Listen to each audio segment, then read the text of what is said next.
Awesome. So thank you everyone for joining this webinar. This is an opportunity for us at Marek Health to give back to you, the clients of Marek. We really appreciate you. And we are interested in helping you not only improve your performance and help you with hormone optimization, but we're also very interested in helping you live a long time. And today you're going to be listening to Dr. Alex Jabourian. He's a doctor of osteopathic medicine. He's double board certified, and he's going to be talking about ASCVD risk. He's going to explain what that is, why it's important, and give you real actionable steps in order to mitigate your risk of heart disease and improve not just your health span, but also your lifespan.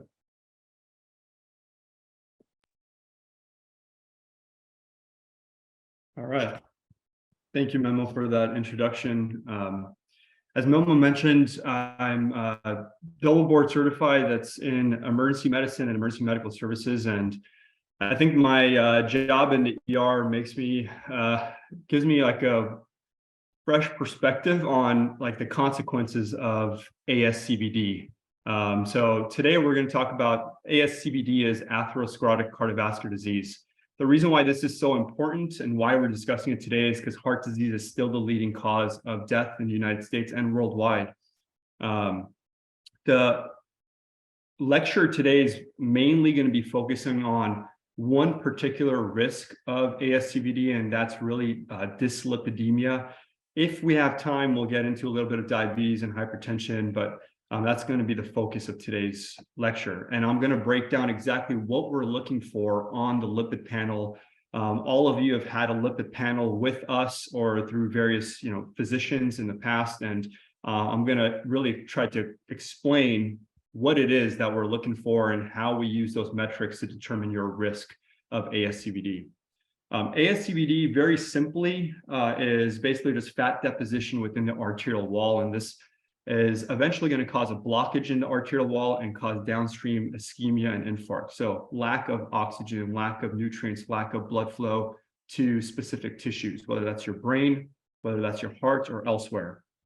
We'll go into the definition of that in a little bit more detail a little bit later on.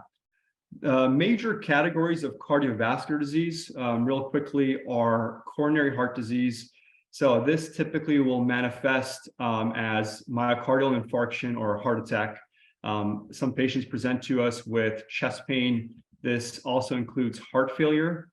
We have cerebrovascular disease. This is going to include your strokes and your transient ischemic attack, or a quote unquote mini stroke, which is basically just patients present similarly, except their symptoms resolve within 24 hours. Peripheral arterial disease, and this is when patients present with pulseless leg, ischemic leg, there's discoloration to the leg, infections of the leg, pain or numbness of the lower extremity. And then there's aortic disease, so that's atherosclerosis of the aorta, that's aneurysm or dissection of the aorta.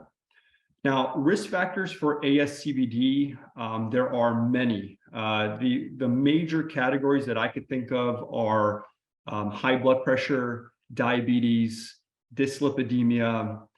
Family history is really important. Genetics play a pretty significant role in your risk of ASCVD. Smoking is important. Obesity is another one that's really important. And we'll kind of touch on all of these, but again, we're going to primarily be focusing on dyslipidemia today. Before we get into the lipid panel and what makes up the lipid panel, I think it's really important to have a discussion of what we're actually testing on a lipid panel. And you see a lot of abbreviations on there, like LDL-C and HDL-C and TG. And I'm going to kind of go into what those are. So really what we need to talk about are what lipoproteins are first. Cholesterol, which is what we're testing for, that C letter at the end of those metrics, the LDL-C. Cholesterol does not mix really well in water. It's hydrophobic. If anyone's ever dropped oil in water, you can see that it forms micelles, it kind of separates out of the water. And that similar thing happens in our blood. So cholesterol really needs something to carry it in our bloodstream, to get it to tissues and from the artery wall elsewhere. And that's where lipoproteins come in. So lipoprotein is basically a spherical structure. The outer membrane is called phospholipids, and phospholipids are unique in the sense that one side is hydrophilic or water-loving, and the other side is hydrophobic. So if you get a bunch of these phospholipids that turn itself into a ball, the outside of that ball could mix well with water or blood, which is water-like, and in the inside, or that core of the lipoprotein, could then contain fats, or in this case, triglycerides or cholesterol is really what we're talking about. In addition to that, lipoproteins on the outer surface can have proteins attached to them. Those are called apoproteins, and we'll talk about various apoproteins today. There are a couple that we actually check for on your lipid panel, and they're really important in assessing your overall risk. The major categories of lipoproteins from largest to smallest are chylomicrons, very low density lipoprotein, intermediate density lipoprotein, low density lipoprotein, lipoprotein A, and then high density lipoprotein. There are some defining features of all of these. For example, chylomicrons are mostly made in the enterocytes or within the gut.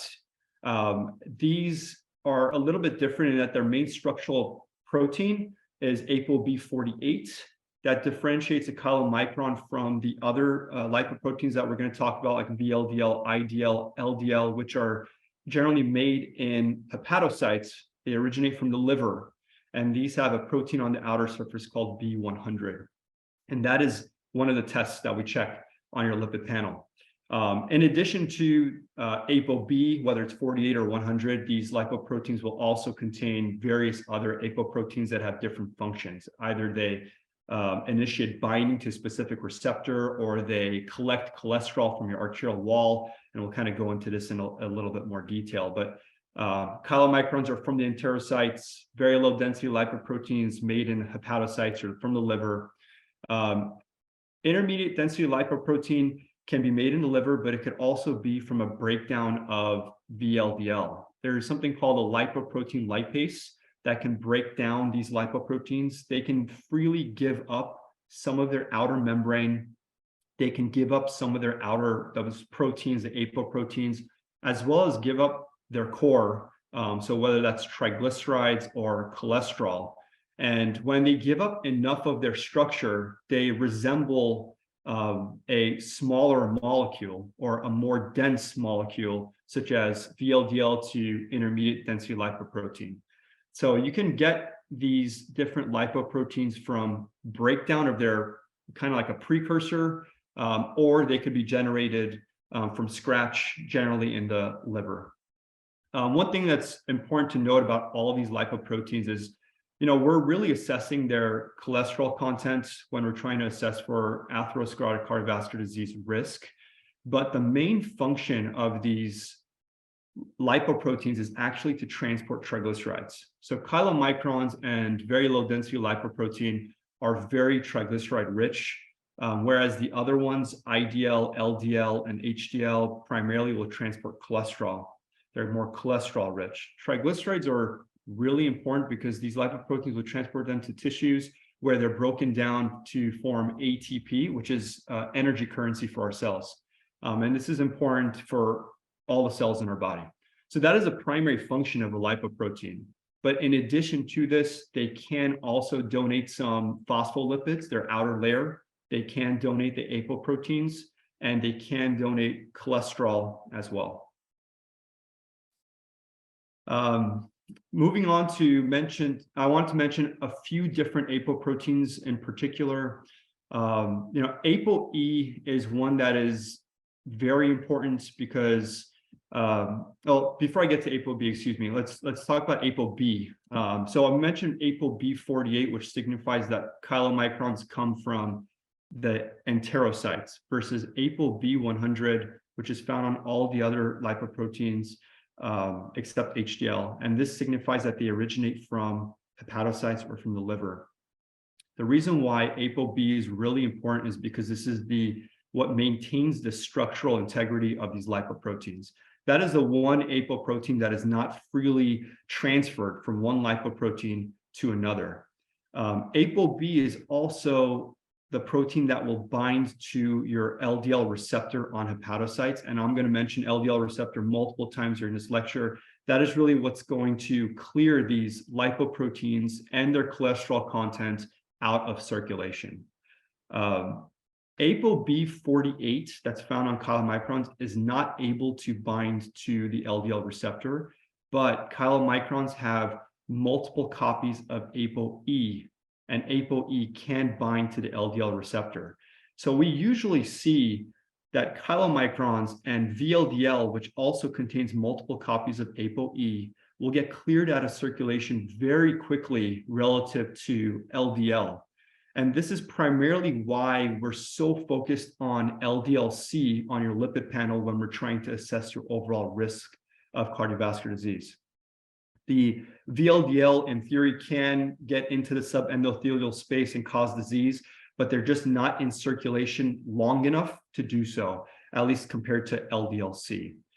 ApoA1 is another one that's really important, and this is the main structural protein of HDL. And this is really what's contributing to why individuals find or say that HDL is more cardioprotective, or quote unquote the good lipoprotein. It's really the activity of ApoA1, which is really good at receiving cholesterol. They could actually pull cholesterol from macrophages within the subendothelial space and clear them, either donate them to other lipoproteins or get them out of circulation. So that is really important.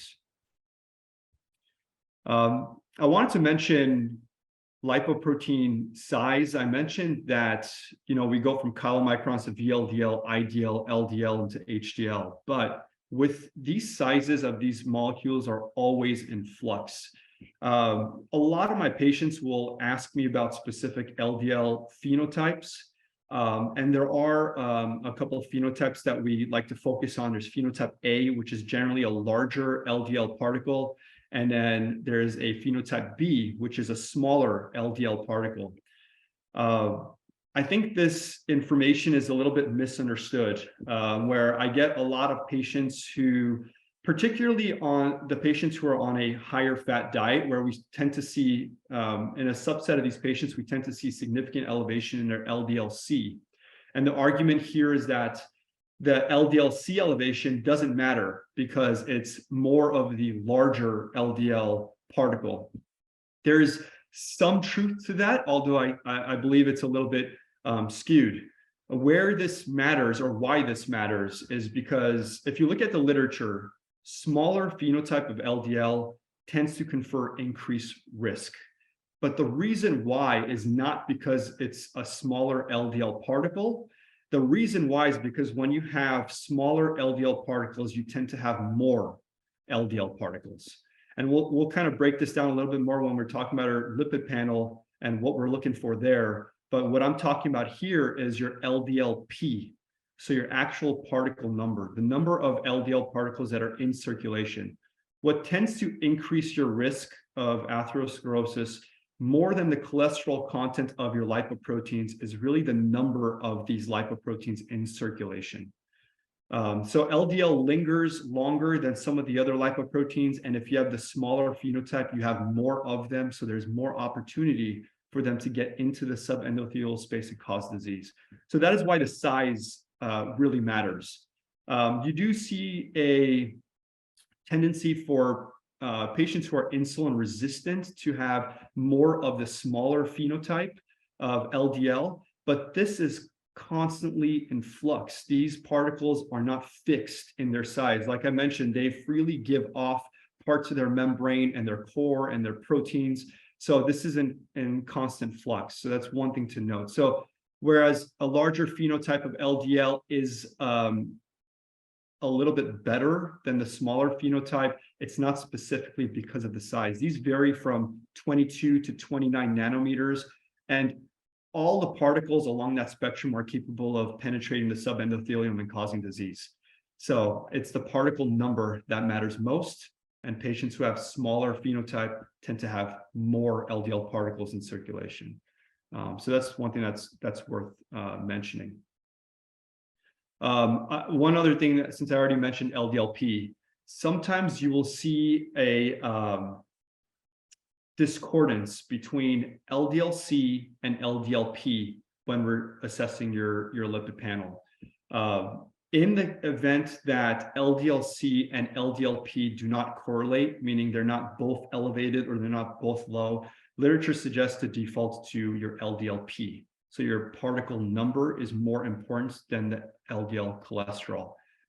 So most patients, you'll see a correlation, and you'll see a correlation with ApoB as well. But in the event that they're not correlating, default to LDL-P. I want to mention that our bodies have multiple pathways of removing cholesterol from circulation. Just for nomenclature and just in case this comes up later on, there are various different names for these processes. Direct reverse cholesterol transport is typically HDL or ApoA1 mediated, where it gets cholesterol back to hepatocyte for clearance. There's indirect reverse cholesterol transport, and this is typically ApoB particle mediated. So like LDL will get cholesterol out of circulation. There's also transintestinal cholesterol efflux or TICE. And this is when these particles, both HDL and the other atherogenic lipoproteins, can get cholesterol to the intestines for clearance. There's macrophage reverse cholesterol transport, where the immune cells themselves are getting rid of the cholesterol within the subendothelial space. And we'll talk about why macrophages are really important in the next section when we get into what atherosclerosis is and how it develops. And then beyond these four processes that I mentioned, there's various other ones where we can get cholesterol out of circulation. So our bodies clearly do not want a lot of these lipoproteins carrying cholesterol circulating for very long periods of time. The one that's problematic is LDL. And the reason why LDL can be problematic is because LDL solely relies on ApoB binding to the LDL receptor for clearance. About 3% or so of LDL particles will contain ApoE. Those tend to get cleared much quicker out of circulation. But majority, 95+% of LDL particles do not contain ApoE and rely on that one copy of ApoB100 for binding. So these tend to linger in our circulation. Majority of the lipoproteins that carry ApoB100 are LDL, and that is why we see a strong correlation between LDL-C, LDL-P, and ApoB100, and that is why we're focusing on those metrics to assess your risk. So let's move on to what atherosclerosis is. I've mentioned it a bunch of times. It's a mouthful to say. I'll say ASCVD from this point forward, but the actual disease process of ASCVD is basically whenever there's damage to so within the arteries, we have a single layer of cells that's called endothelium, and these endothelial cells can get damaged. There's multiple processes that can potentially damage this endothelium. Hyperuricemia can do it. Hyperinsulinemia can do it. Having elevated homocysteine levels can do it. And any damage done to this endothelium will increase the likelihood that an LDL particle can penetrate into the subendothelial space, where it can cause all kinds of issues. One thing I want to mention, I mentioned hyperinsulinemia. Diabetes in particular is very well known for causing microvascular and macrovascular disease. Micro meaning involving smaller blood vessels, macro meaning larger, like heart attack, strokes. Microvascular disease we typically see presented as like eye issues like retinopathy, or kidney issues, nephropathy, or nerve issues, neuropathy. And diabetes does this via multiple pathways. You can get accumulation of advanced glycation end products. You can get increased reactive oxygen species. You can get nitric oxide inhibition, so the blood vessels will lose the capacity to vasodilate. You can get abnormal activation of the renin-angiotensin-aldosterone system. That is something that's really important in maintaining our sodium and our water flux within the body and our blood pressure. and that is actually the target of multiple blood pressure medications. And in addition to this, you can get increased platelet aggregation, and there's multiple other pathways in which diabetes can cause all kinds of damage to your blood vessels. When this damage is done to the endothelium, like I mentioned, it makes it more likely for LDL particles to get into the subendothelial space, and here they get oxidized. So they undergo these chemical processes, and then they become even more problematic. They release all kinds of proteins that are involved in cell signaling called cytokines. There's various kinds. And this ultimately will lead to increased inflammation in that region. This is also, by the way, the process by which eventually these cytokines will end up in hepatocytes, and that will ultimately lead to increased CRP, or C-reactive protein. That's another metric that we check in your labs. The one note about C-reactive protein is it's very sensitive for detecting inflammation, but it's not specific. Meaning if your CRP is elevated, that tells us that you have inflammation somewhere in your body, but it doesn't tell us where. You could have elevated CRP from having a inflamed joint. You could have increased CRP from having a skin infection. You could have increased CRP from having significant ASCVD. So it's not specific, but it's helpful in assessing, especially if you have all the other risk factors for ASCVD. That'd be very concerning if your CRP was also elevated. After this inflammation takes place, your body has circulating immune cells throughout your circulation. They're called monocytes. These are undifferentiated immune cells that eventually get to the site of inflammation, and they differentiate to macrophages. And macrophages basically try to engulf all of that oxidized LDL and the cholesterol that's now lodged into the subendothelial space. And when enough of this happens, these macrophages essentially become foam cells. And foam cells are problematic because they could release reactive oxygen species, they could release oxidized LDL, and this is further contributing to the development of inflammation at that site. Eventually, your body tries to, by the way, all of these inflammatory cells is an attempt of your body to fight off that inflammation and to fix what's wrong. But as you can tell, it's each new component that gets added is almost contributing to the problem. And the next step is essentially laying down collagen fibers along that site of endothelial damage. And this is the first step in forming that atherosclerotic plaque. This is called a fibrotic cap. Initially, when this happens, it is very unstable, meaning it could easily rupture. When it does so, it causes even more inflammation. And eventually, this is going to cause activation of your coagulation cascade. And your body's going to send all kinds of factors to that area, including platelets, which are going to kind of get stuck together. And over time, this is going to cause narrowing of the arterial lumen, and eventually it's going to completely block the artery. And that is the process of atherosclerosis. This process takes a very long time. I defined it in a few minutes, but we're talking about years to decades for this to develop. Once these plaques are formed, they can get calcified. One question that I get often when I'm talking to my patients is, having a negative calcium score, how that really assesses your overall risk.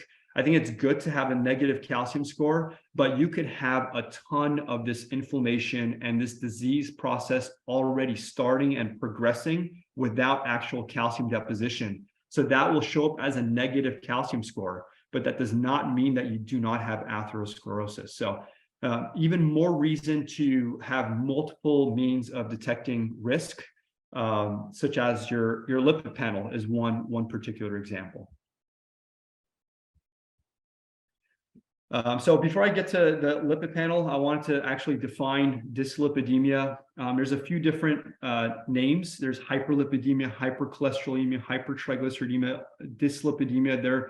We use them interchangeably. There's slight variations in what the actual definition of each of those is. But generally, we're talking about an abnormal lipid panel is what it is. There's different types depending on which metric is actually elevated, whether it's your LDL-C, whether it's your triglycerides. But generally, whenever I'm saying hyperlipidemia or dyslipidemia, I'm kind of using those interchangeably. It's very common, affecting north of 10% of the US adult population.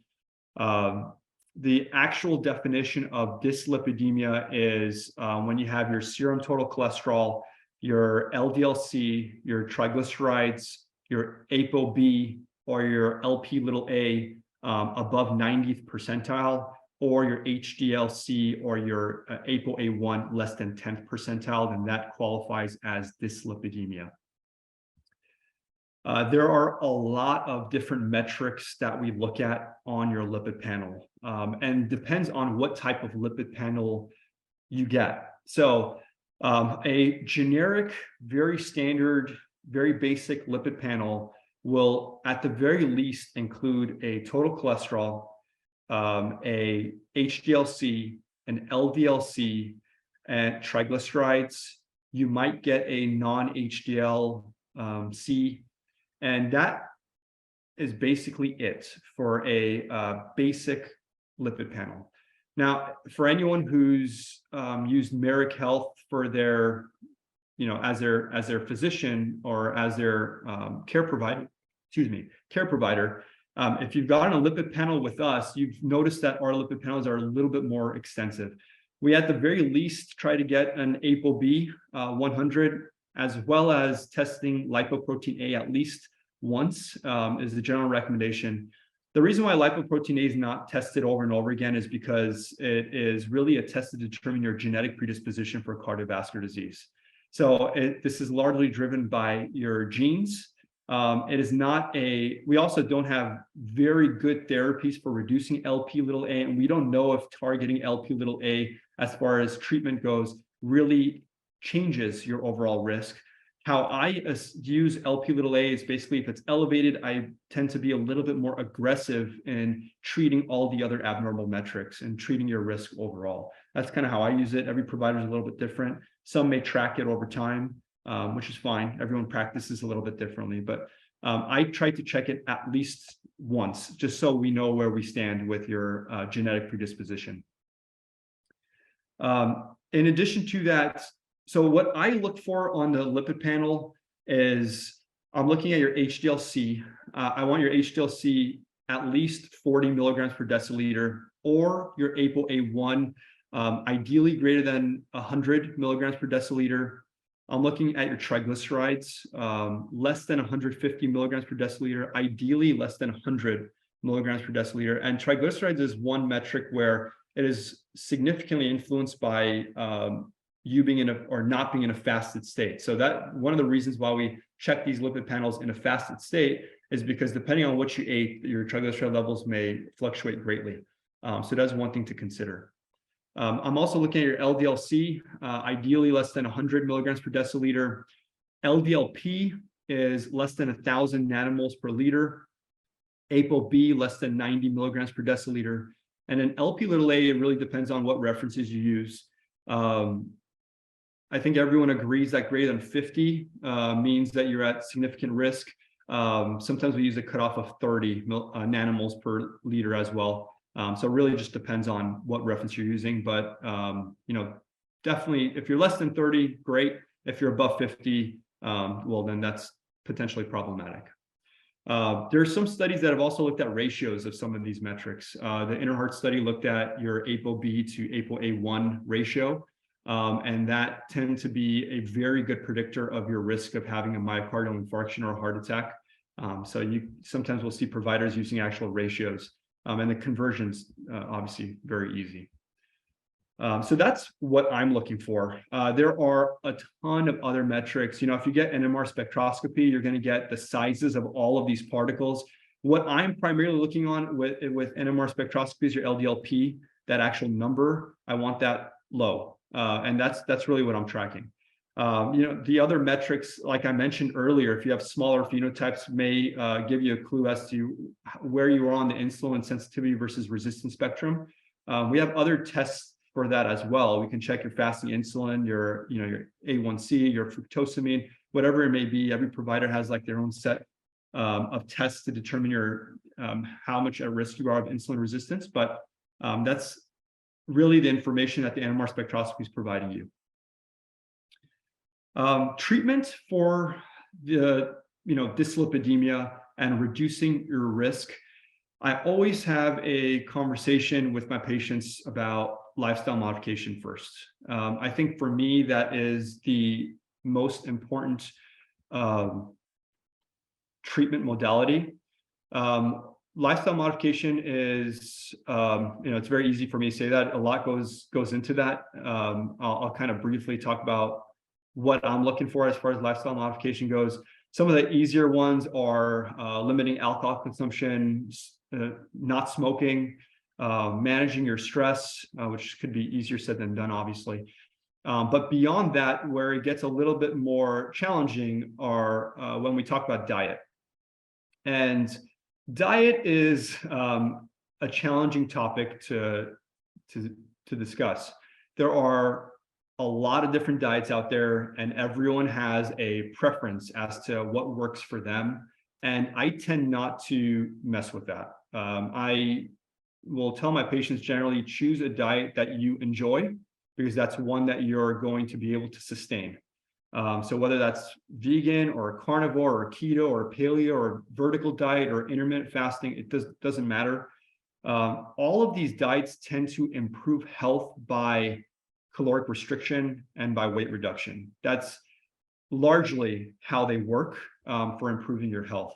Now, there are a couple metrics that I try to focus on. As opposed to changing someone's diet, I try to encourage them to take in a sufficient amount of protein, for example. That is one macronutrient that I like to track. I shoot for a goal of 0.8 grams per pound per day for protein intake. I feel like, depending on what literature you're looking at, some people will use a higher number, like 1 gram per pound per day. Some will use much lower number than that. I feel like 0.8 is kind of a sweet spot where you're not over consuming. Not that there's an issue with overconsumption, but it's sometimes difficult for patients to consume that much protein.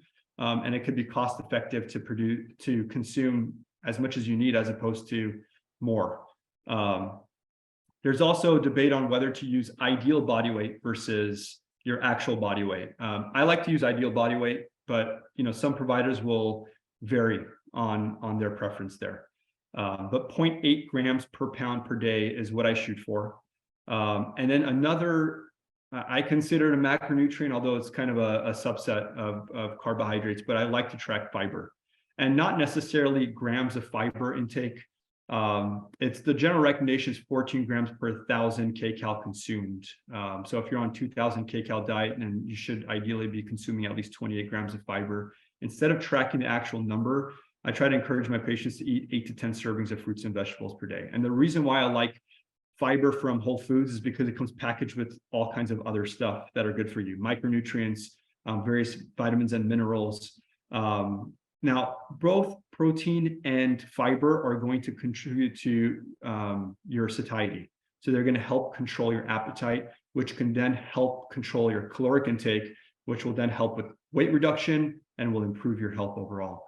Protein is obviously vitally important for muscle retention or building, and this becomes a really important factor as we age.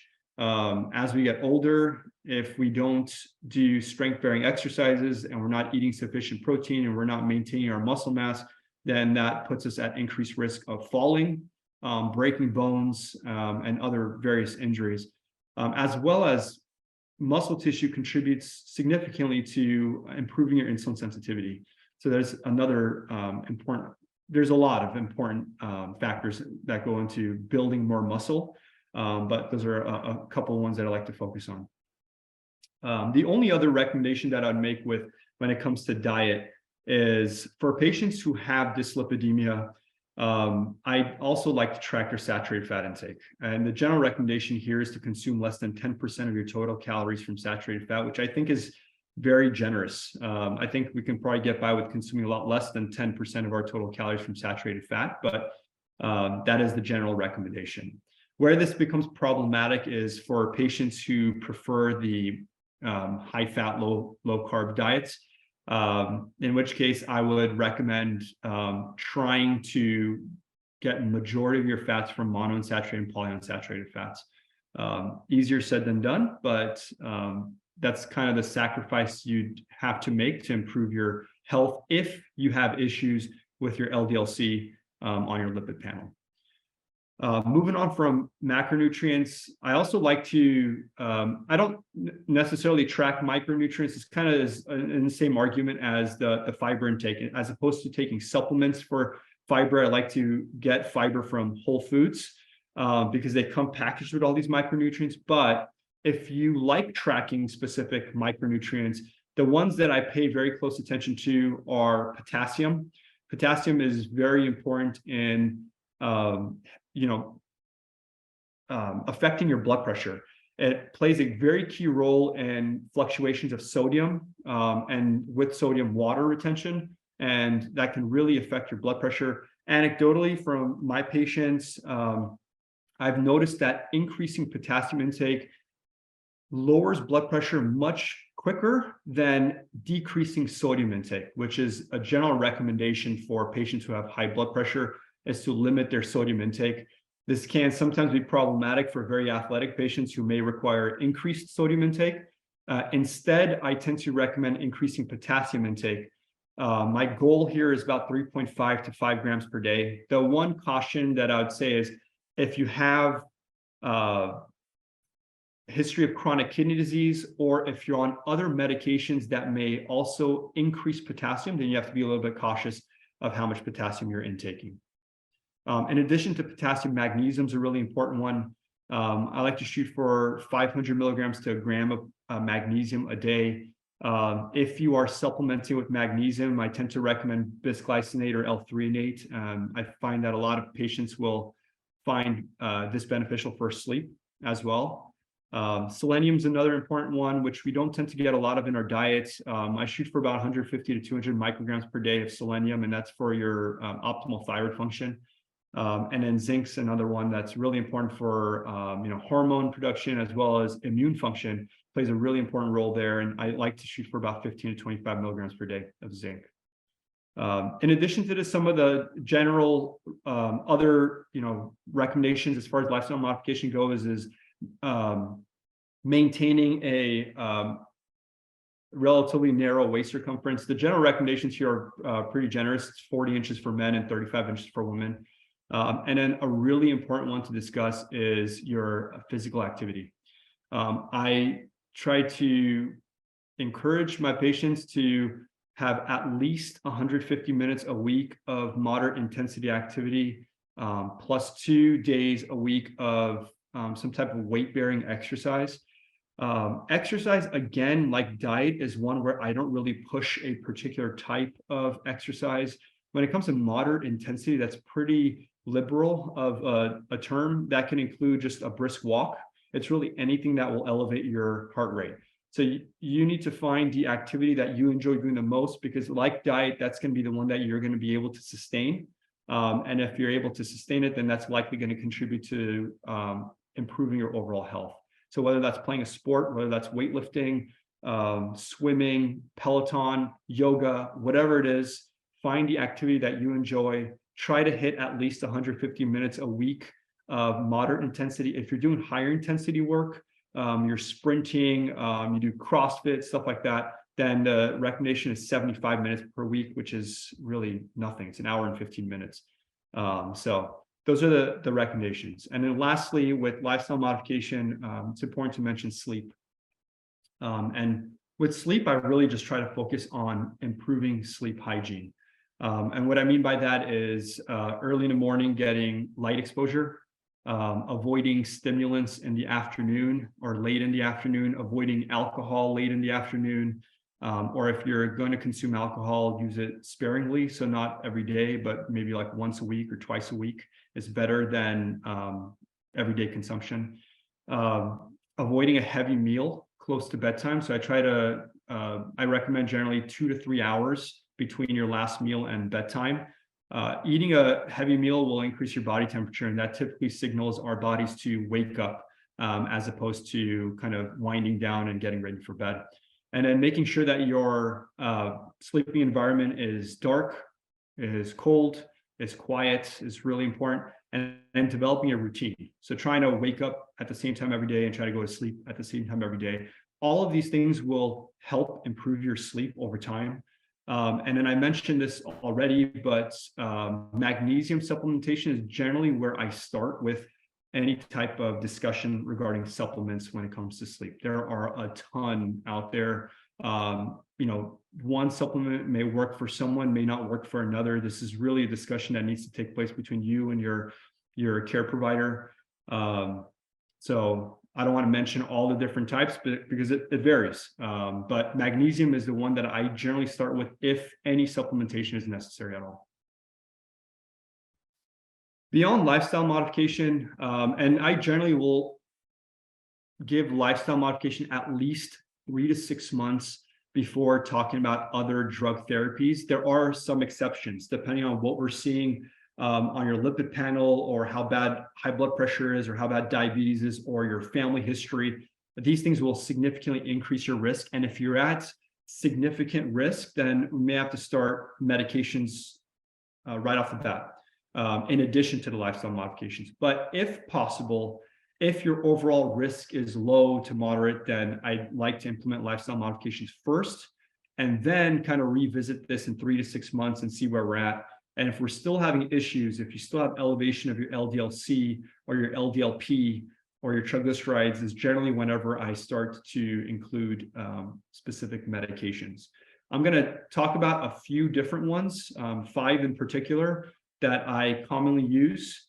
But again, anytime we discuss specific medications, this really needs to be a discussion between you and your care provider, because everyone is different. For example, first-line therapy for dyslipidemia is generally a statin. I find that statins work really well. There are various different types of statins. The doses will vary as well. So even more reason to talk to your provider. The way that statins work so the rate limiting step for cholesterol synthesis is HMG coenzyme A. It's transforms to mevalonic acid, via HMG coenzyme A reductase. And that is the target of statin therapy.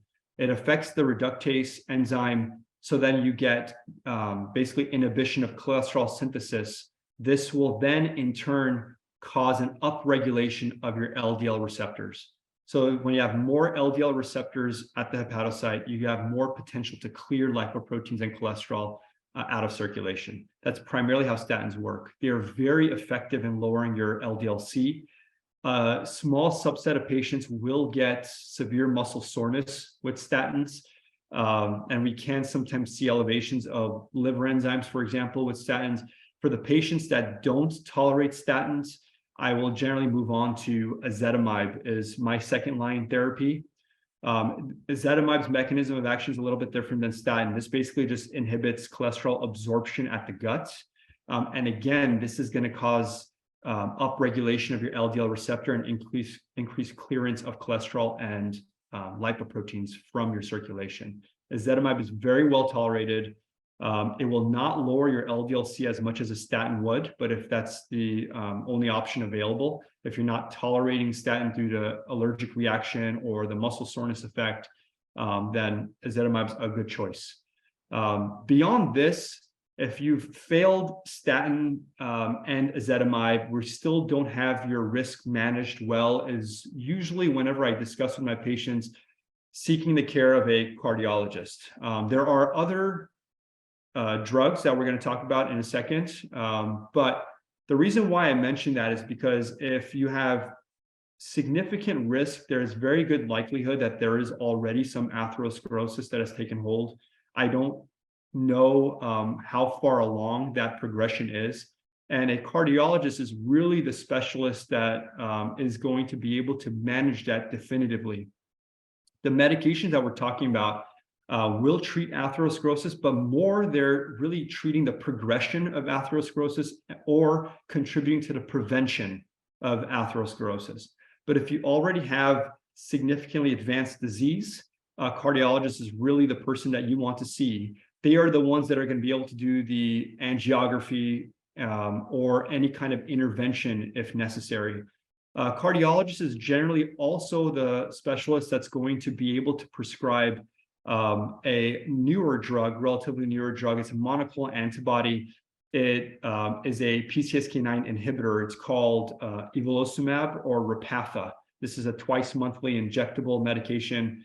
The way it works is PCSK9 in your body will bind to those LDL receptors and basically degrade them or internalize them. So there's less of them available on the surface of your hepatocyte, less possibility of your lipoproteins to reach that LDL receptor, bind to it, and then get cleared from circulation.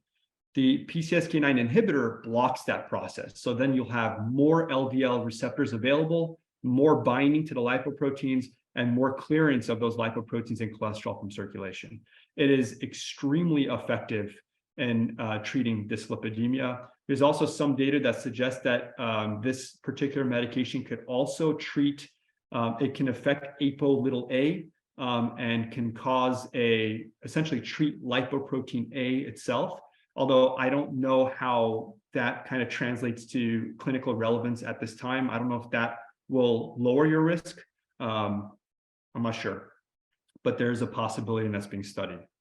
A couple other ones that I want to mention, and then we'll wrap up. Icosapent ethyl is, or omega-3, is one that we've prescribed quite pretty liberally. There's been several studies on omega-3.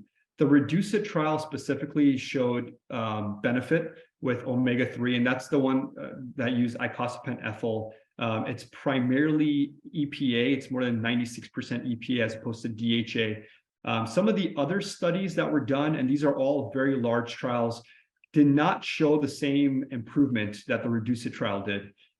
These use different formulations of omega-3, and the control groups were all different types of oils that were used as well. So it's really hard to compare one study directly to another. But it's important to note that while one study showed some improvement, the others did not. The one thing that I'd mention is that there are 7 randomized control trials that are looked at. And I believe 6 of the 7 did show an increase in rates of atrial fibrillation with 4 grams a day of omega-3 supplementation. Now, there is some criticism of those trials. Not exactly sure if every variable was controlled for.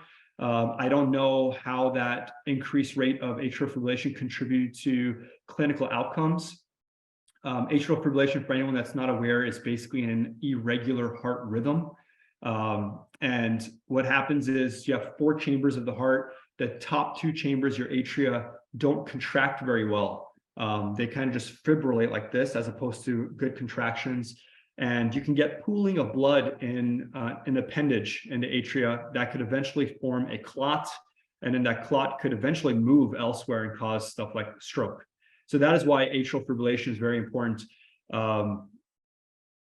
And that is why patients are generally treated with anticoagulants if they have atrial fibrillation. So I don't really know the overall risk of 4 grams a day of omega-3 supplementation to the development of atrial fibrillation. And I also don't know how that contributes to your overall risk of mortality. But that is something just to be aware of, that there is that potential. So I will use omega-3 supplementation for my patients who have refractory hypertriglyceridemia, despite being on statin therapy and lifestyle modifications. The first-line therapy, if you have hypertriglyceridemia, is, in addition to lifestyle modification, is still to treat with a statin. You're still targeting LDL-C, and that's going to mostly improve your overall mortality, risk of mortality. So if you're already on a statin and you have refractory hypertriglyceridemia, then if you're at increased risk, icosapent ethyl or omega-3 is a good consideration. You just need to be aware of the potential downside of that. There are a lot of other positives of omega-3 supplementation and other reasons why we prescribe it. It's very good anti-inflammatory medication. It also has some blood thinning effect as well. So there's a lot of upsides, but one potential downside to be aware of. And then fenofibrate is the last one that I want to discuss. And again, fenofibrate is one that's reserved for refractory hypertriglyceridemia if you failed other therapies. This is really good at lowering your triglycerides. It works by inhibiting triglyceride synthesis. It also stimulates catabolism of your triglyceride-rich lipoproteins like chylomicrons and VLDL, like we mentioned earlier. So that is another potential therapy for patients who have dyslipidemia. And that covers everything that I want to cover for today. I want to thank you all for your time, and I really appreciate everyone's attention, and I hope you found this informative. I hope you found this useful. I know Memo wants to spend a little time with Q&A, so I'll hand it back to Memo for now. Thank you so much, Dr. Alex Jabourian. You kind of opened this with talking about how ASCVD risk is one of the #1 killers. And I think that really highlights the importance of this topic. We had a bunch of great questions come in, and I wanted to go through a couple of those with you. The first question is, if a statin is necessary, which statin do you prefer? So there are various. I have defaulted to rosuvastatin. There is a way to convert the dosing of one to another. There is some discussion of whether one crosses the blood-brain barrier a little bit more than the other, and whether it has effects in that regard. Overall, I think for our discussion here today with ASCVD and reducing your overall risk, they are all effective in lowering your LDL-C. To answer the question, I've typically defaulted to rosuvastatin, but I know several colleagues who have used atorvastatin, simvastatin, and they have seen equal or comparative results. So, yeah. Reasons why a physician may choose one over the other. I know recently there were some studies showing that, for example, those that cross the blood-brain barrier in people who already had mild cognitive impairment, it seemed to make that progression towards cognitive impairment faster. Whereas rosuvastatin, for example, a hydrophilic statin, was less likely to cause that progression. Right. Yeah, that's exactly right. The next question here is, you mentioned magnesium supplementation. Is there a specific form of magnesium that you prefer? Yeah, I usually recommend, again, it's primarily because of its effect at the blood-brain barrier, but I usually recommend bisglycinate or glycinate, or L-threonate are the forms. You need to be really careful with magnesium supplementation. There are various forms of magnesium. Some are used as, like to add in your bath for a soothing bath, and others are used as laxatives like magnesium citrate. So that is not one that I generally recommend for this purpose. I default to bisglycinate or L-threonate typically. Great, thank you. We have some questions around potassium, and personally, coming from a background in nutrition, I'm really glad you brought up the micronutrients and the minerals and the diet side of reducing risk as well.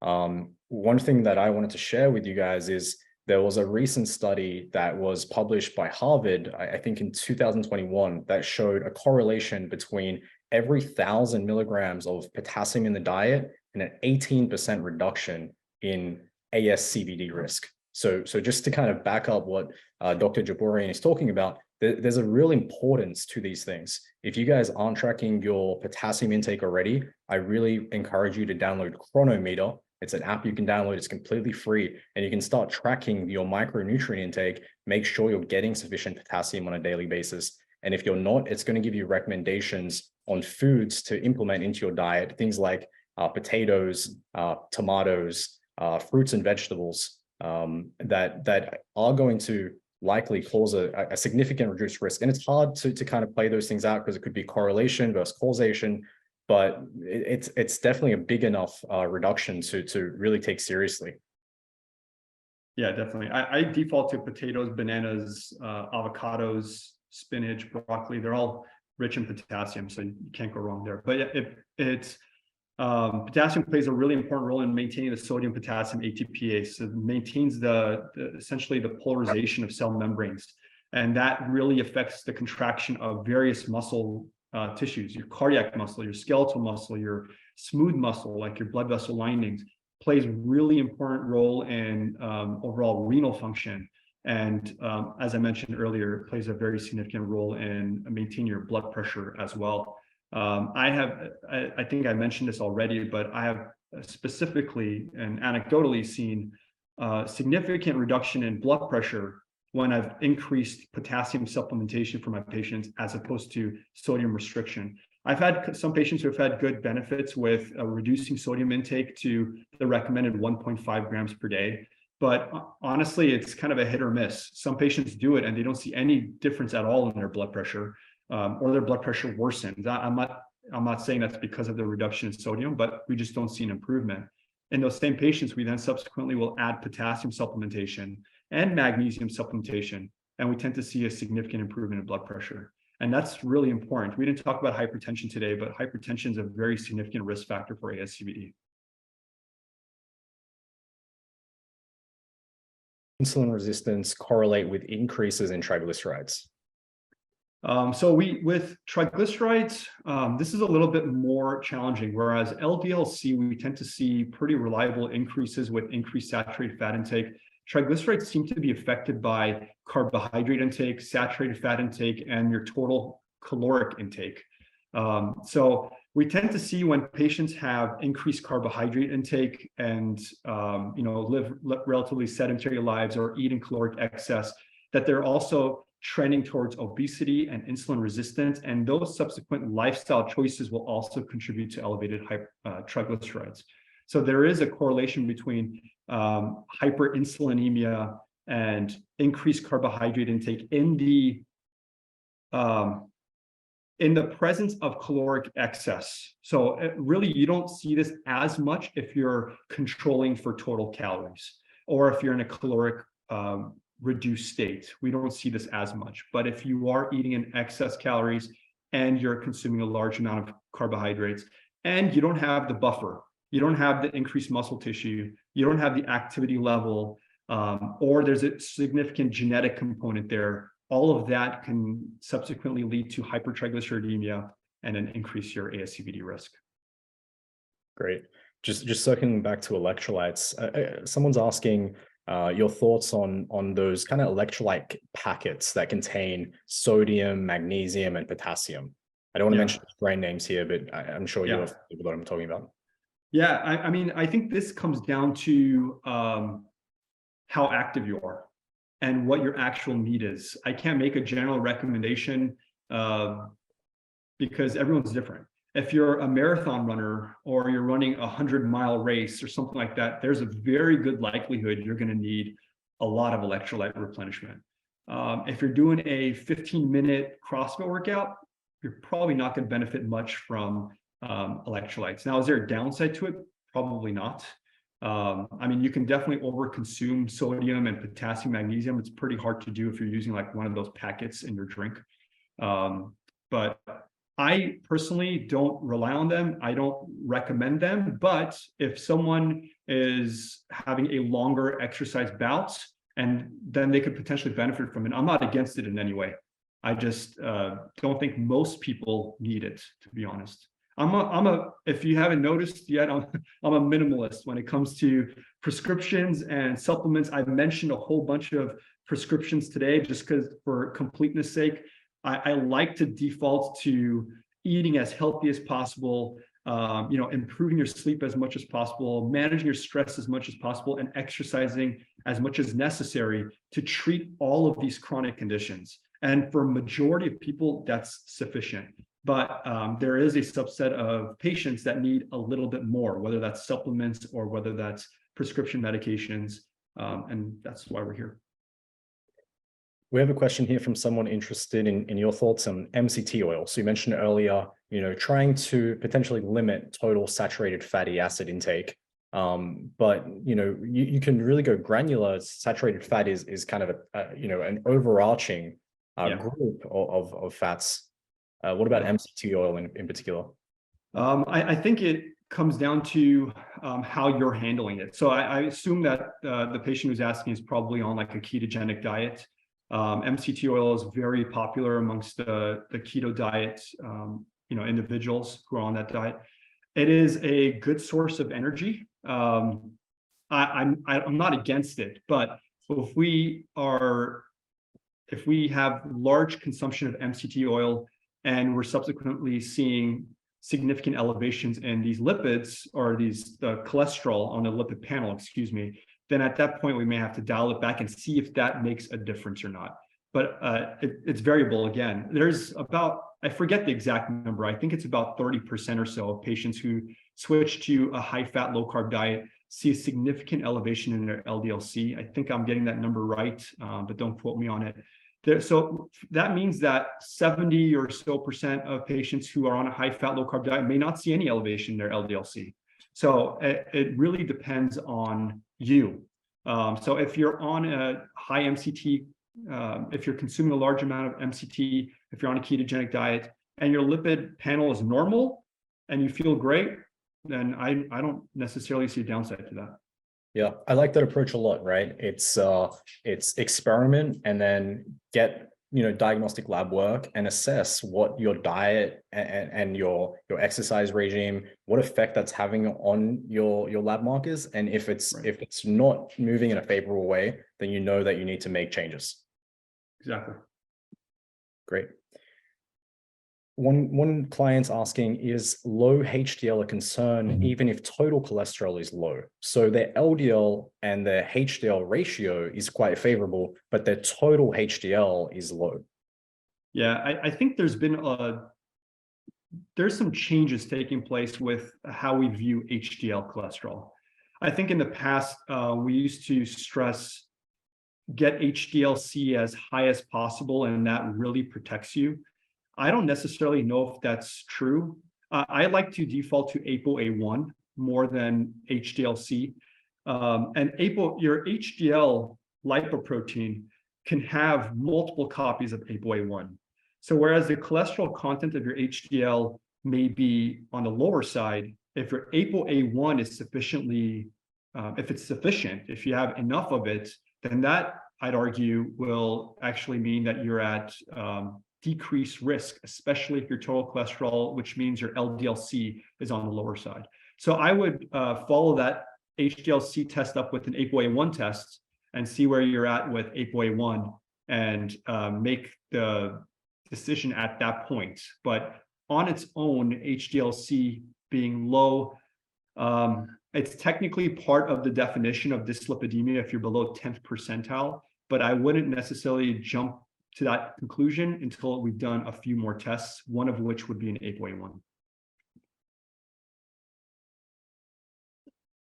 There's been a lot of trials attempting to increase HDL, and there are many different things that can increase HDL levels, but they've never been shown to improve or reduce risk. Yeah.